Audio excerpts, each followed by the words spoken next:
I have a very like large Latino audience, and a lot of it is Latinx, like they live in the US, but so many brands will say that they don't want to work with me because of my audience being Latino, and they'll be like, oh, Latinos don't really purchase, unlike Americans. Hi everyone, and welcome to LATV Latina exclusives. My name is Janina Yarzo, Latina TV host and all-around creative woman. I am joined by the vibrant Daniela Legarda. She is a content creator, published author, singer, and entrepreneur whose mission is to make a statement and represent Latinos in Hollywood. Daniela recently launched Hermanas at the Table with her sister, a community for Latinas in entertainment, tech, and entrepreneurs. Today, we'll be talking about Daniela growing up in Colombia, how is that, and everything that she has going on in her life right now and what's to come. So thank you so much for being here today and being on the show. Wow, thank you for having me. What an intro. Did you enjoy it? Yes, it's my pleasure to be here. Thank you so much. So we start off the show with two roses and a thorn, two positives and a little, I wouldn't say negative, but a little kind of bothersome thing. Maybe it makes you uncomfortable. So what would be yours? Okay. I'm going to start with the thorn. So currently I'm like going through a breakup. So that's been like really hard for me on like my mental health and all of that. But with that comes the positives, because I feel like with change, there's always growth. And I'm feeling that in my life right now. Like I like what's coming from like such a heartbreak. Like there's beautiful things coming from that. A lot of growth. And I just moved into a really beautiful house. So I'm really excited about that because now I have my own studio and like so much space for filming and getting my work done. Now, did you move into the house with your sister or by yourself? No, by myself. Oh, that's amazing. So congrats on that. We Thank love that. And tell us a little bit about yourself for those that have never heard of you or have never seen your content or what you do, a little bit about your upbringing, where you're from, and what you currently do. So I was born in Colombia, in Barranquilla. And I moved to the U.S. Well, I moved to Atlanta, Georgia when I was 5. So I grew up in Atlanta. My parents always taught me and my siblings to just like, no matter what you want to do, you can, as long as you work for it, it doesn't matter. It could be anything. You could be a server or whatever it is. Like, as long as you have a clear goal and you work really hard for it, they'll always support us. And I feel like my parents really installed in us that like hustler mentality and also being able to go after our dreams. Like my siblings and I were all artistic. Like my brother was a singer, and then my sister's an actress, and I'm a content creator, and I love to dance and do a little bit of everything. So it's like I've always loved being creative, like in every sense of the word. And I moved to LA about 3 years ago because I just felt like it was the next step in my career and it was what I was craving. And I was already like, okay, I feel like I've reached what I needed to in Atlanta, and like it's now time to take the next step. That's amazing. Now, what made you want to start content creation? It honestly just came naturally because I actually started when I was 8 years old. It's such a funny story, but okay, so back in the day, the phones didn't have cameras, and also I didn't have a phone as an 8-year-old. But my parents, like my whole family lives in Colombia still. So back in the day, the computers didn't even have cameras, so we would have like a little ball webcam. Yeah. Like, do you remember it? Mm-hmm. Okay, so I would have that to talk to my abuela in Colombia, and I would steal that camera and record YouTube videos, and that was just like, I just felt like I really found my passion, and all of that. And it all stemmed from like my parents being like, you got this, you can do it. Like, we have your back. Right. And that's such a blessing because a lot of people don't have the backing of their parents to be able to support them or to even see content creation as a possible career. Yeah. You know, like a lot of the times there's so many people that I hear, whether it be based on ethnicities or culture, where they're like, no, I want you to be a medical student. I want you to be a law student. And your parents clearly saw that, one, it was your passion, that you were good at it, even when you were doing banquiki. Yeah. And they're like, let's just make her happy. And I think that's such like Yeah. a gem and something to appreciate so much, that they saw the beauty in that you could literally be successful as long as you're happy doing it. Yeah, I really have my parents to thank because like I know so many people that are so afraid to go after their dreams, and it's because their parents are like, no, you can't do that. You have to do this, or you got to do this, this, and this. And my parents were always like, do whatever you want to do, but you got to be the best at it, and you have to graduate college. Like that was like their one thing. What like, did you go to college for? Sociology and business hospitality. Okay, so mine was hospitality and tourism. Okay, this is so funny. I Oh my know. gosh. Isn't that crazy? Now, okay, so now you moved to LA. Things started picking up. Obviously, was your sister already living in LA at the time? No, so my sister was the first to come to LA because she booked a role. But she lived here for 3 months, and I came to visit her. That was the first time I ever came to LA, and I fell in love with LA. And she actually met like a big content creator. His name is Tony Skits. Like now he's our best friend, but he was the one that gave her a chance because she had no following, and she just DM'd him and she was like, "Hey, if you need an extra, like I'm an actress, like I can come." And he was like, "Okay, come now." And then they became best friends. She invited me over to LA, went for a weekend. I did my first ever skit, and after that, like I just kept doing going. them. Yeah. Now, you've acted in skits and things of that sort. Would you ever act in a major picture movie, and who is your dream cast? I would love to, but I've never taken like acting classes or anything like that. Like I've never taken acting as a career. And I know that's a career, and like that is something you got to work your ass off for. Like my sister, she's an actress, and I see how she works for it. I'm not passionate about acting, Okay. but like I would do it like Right. if it like if I got the opportunity, but I have never felt the need to like take an acting class or like actually pursue it. Would you say more the new company venture and organization, I guess you guys can call, that you created Hermanas at the Table with your sister is something you're more passionate about focusing on building? Absolutely. I consider myself a businesswoman. Like aside from content creation, like I am a businesswoman. Like I see this like it's the entertainment industry for a reason, because it's an industry, and a lot of people don't see it as that, and they just see it as like like a just like a clout thing, and like to me it's so much more. And that's why my sister and I created Hermanas at the Table, because we wanted to build a genuine community for Latinas. And it all started because it was Hispanic Heritage Month, and we went last year, and we went to an event, and it was Latinos in Hollywood, and it was just so amazing because we got to meet a lot of Latinos that were behind the scenes, because most of the time it's just like if there's an event for Latinos, it's usually by influencers only, and like you have to have numbers to be invited. And we just thought that was so whack, you know. Like we were just like, we want more, like we crave depth and community.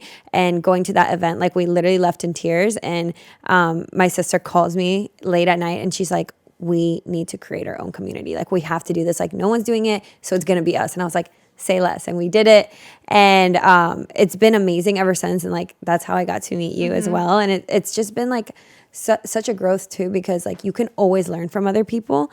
So it's just been a really like beautiful thing. That's amazing. So you said you went to the event and you left in tears, which started the idea of Hermanas at the Table. You've done a few events so far. What would you say is one moment that you really want to create for people, for I guess Latinos to be heard and be able to be seen, that hasn't been created yet? I just feel like there's always so much change that can happen. And thankfully, I feel like within the last like 2 years, a lot of change has happened for Latinos. Shout out to Bad Bunny for also opening up so many doors for us.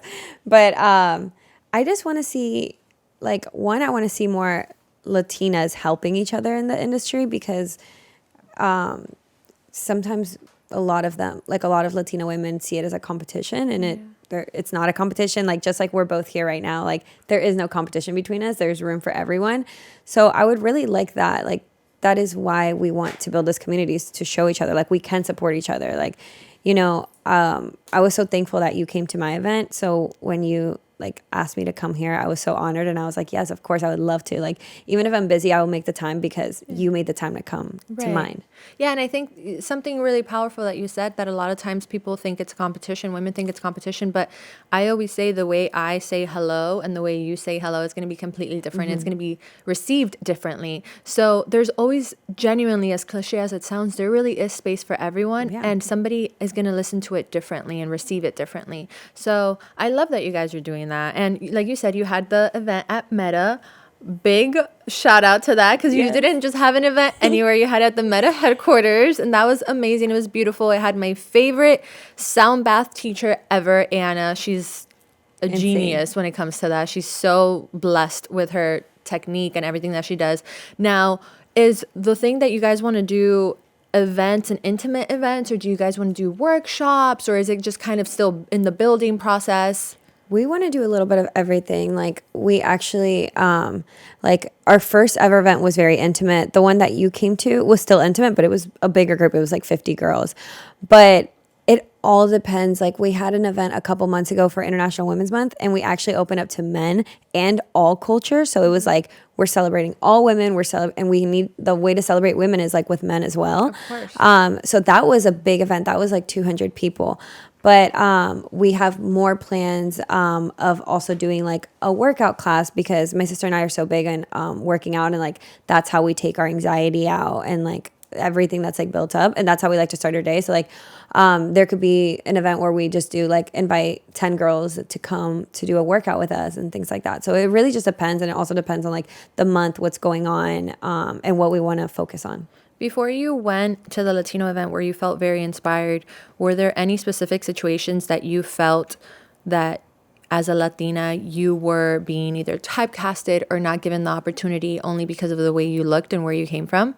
Absolutely. I literally just got chills from you saying that. But yes, I absolutely did because I have a very like large Latino audience, and a lot of it is Latinx, like they live in the US, but so many brands will say that they don't want to work with me because of my audience being Latino, or and they'll be like, "Oh, Latinos don't really purchase, unlike Americans." Like, and I've had that happen so many times. And it's so funny because now Latino is popular. Yeah, exactly. And like, it's happened so much where like brands or like even managers, like now I have an amazing team, but like before, like when I first moved to LA, it happened all the time. Yeah.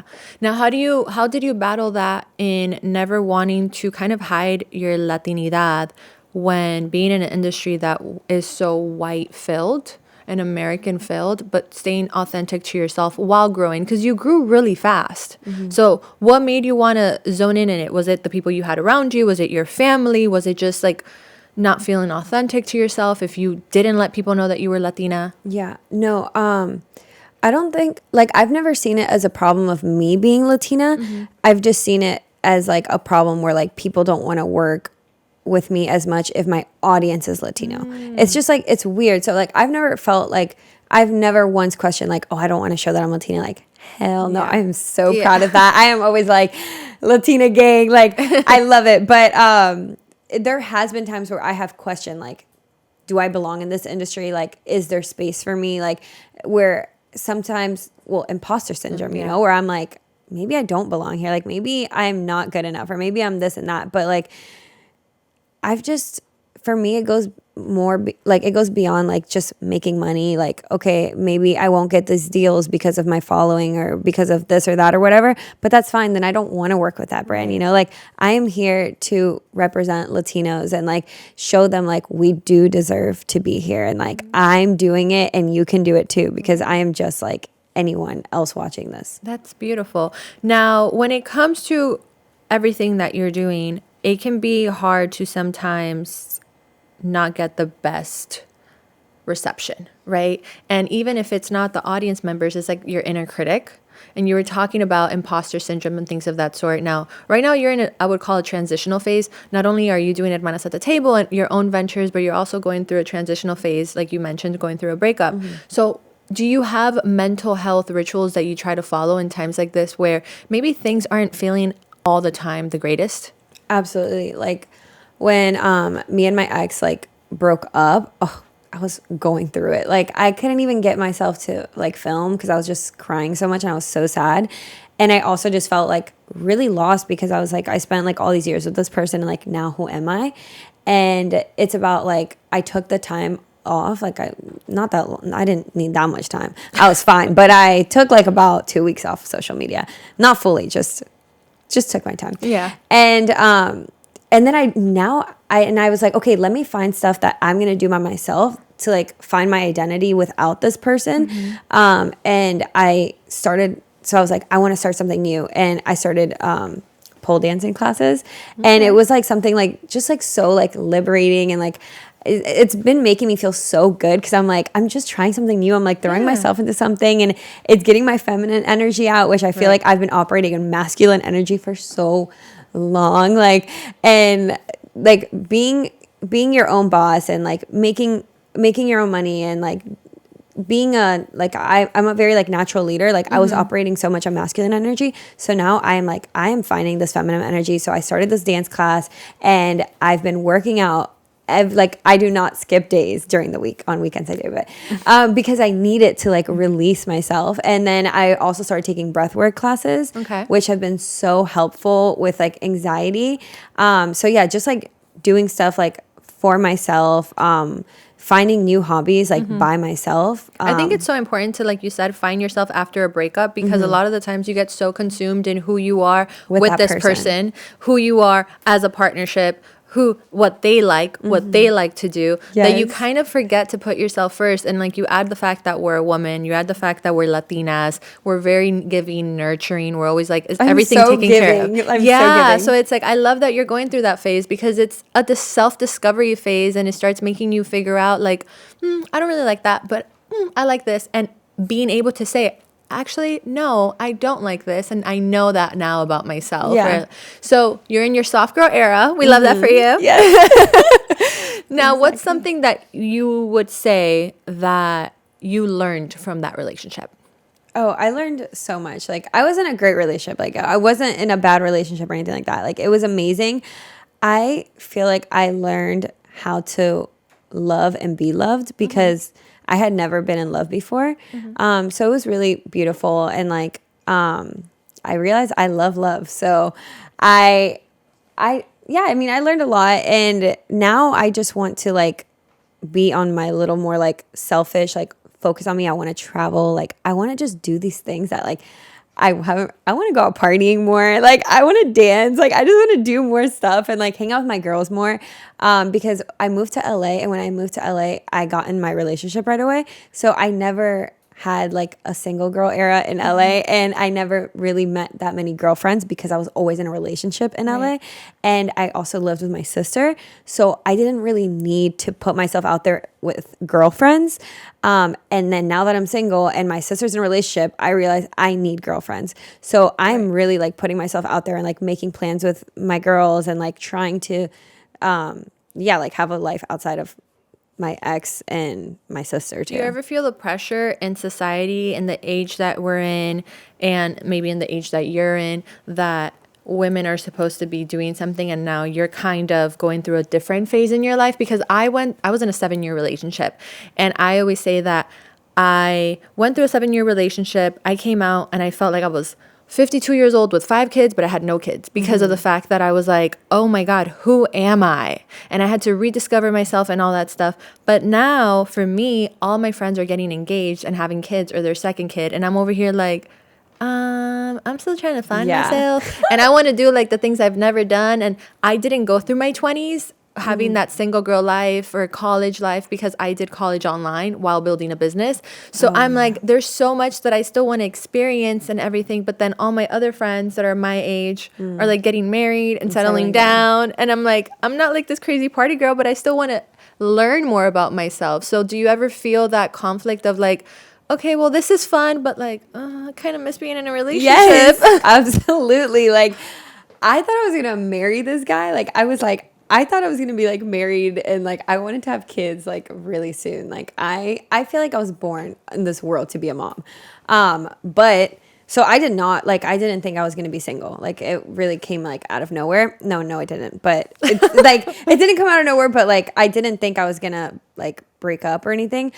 But now I'm like, first of all, none of my friends are getting married. I haven't been to any weddings, so I don't feel that like kind of pressure, but I do want kids, and like I do want all of this stuff, but I'm like, no, I'm going to enjoy my summer. Like I'm going to enjoy this time and like really find myself and like just have fun. Like, but of course the pressure is always there of like, oh, I want kids, like I want marriage, like I want this and that. But right now that's like out of my head. I wanted it with him, and now I'm like, now I'm just going to like have fun. Yeah. Do you want to go on? Do you ever travel alone? Yeah, I travel alone a lot, but only for work. Okay, so you've never gone on like a trip by yourself? No, but I'm going to Europe next week. Not next week, next month. I'm going to Europe. By yourself? No, I'm taking my mom. You're like, eat, pray, love with mom. Yeah, with my mom. Like, no, I don't know if I would do that by myself, but I don't know. I'm like kind of a baby when it comes to that. Same. I have so many friends that go on solo trips and they're like, it's such a fun self-discovery thing. I'm like, have you ever watched Taken? Yeah. I'm like. But I also already spend so much time alone. Like I film my videos, I do this, like I have my business, and that's all alone. Like I'm in my house alone all day. So it's like I need like to socialize, and I need to be like go to dinner with someone and like talk to someone. Do you ever separate yourself as a creator and yourself as a human? Oh, yes, absolutely. Like, because I need that separation. Oh, yeah, you need it. Like, I was so bad at that at the beginning, and it caused like so much anxiety and like just always feeling like you needed to keep working and doing more. And I'm so strict on that. Like, and I'm strict on my sister with that too, because she's really bad at it. But like, I like past like 5 p.m. I don't even like touch my phone anymore. Like, at least not for work. Like, I won't film anything. Like, I wake up so early in the morning so I can get everything done early, and then I'm just like disconnected. And I try to like make plans with like my family or my friends, but just like completely aside, like I stop work. And before, it was harder when I lived with my sister because we would work together and live together, and that was very consuming. But I had to put like rules on us where I was like, don't talk to me, don't even ask me about anything job related after 5 p.m. Like, I'm not here. Like, I'm just your sister. Yeah, I think creating such a balance, because not only are we women, but we're Latina women, having the need to, one, I don't know about you, but for me, when I first started in my career, it was like, if I don't take this opportunity, are they going to forget about me? Are they going to replace me? Is the audience going to remember me? You know, am I just going to be somebody in the back? But then, but it's really believing in yourself that what's for you is for you. And if it's meant for you, it will be yours. No one can close that door. Yeah. And I think that with me being a TV host, being a creator and all these things, I have to turn it off and be with my friends that don't want to, one, do any of that, or at least if they do that in their career, know how to also turn it off. Because the worst is when you're drained and then you hang out with a group of friends and then they're like, let's film content. Yeah. And I'm like, can we get away from it for a second? Oh, yeah. No, I don't really have like that. Like, I'm cool with a lot of content creators, but I don't like my best friends, like they're in like tech and like mine things. Too. My best friend, she's a first grade teacher. Another one is a video producer, but she does not do social media whatsoever. I have a person in fashion, but every time they're like, oh, okay, they're like, they make fun of me. They'll be like, do you want to take a picture of the food? And I'm like, no, we can eat. It's fine. But I'm like, sometimes I'm like, yeah, just real quick. Yeah, it'll just take one. Yeah, I'm like, for a carousel later on. You know, but that's great to have the balance now. And I think a lot of the times people think that you have to mix the worlds, but there is nothing wrong with separating it. And it's kind of a form of self-love too. Absolutely. To remind yourself that you are valued of all these opportunities, but you don't have to thin yourself out in whatever industry you're in to break yourself to to be able to make it. Yeah. You know, so that's beautiful that you're able to have that balance and your mental health exercises and everything that you have going on. Now, what would you say that you want to do in the next year in your career that doesn't have to do with Hermanas at the Table? Well, I feel like there's a lot of things I want to do. Like, if it comes to personal life, like I really want to buy like my first like property. That's like a goal I have for this year.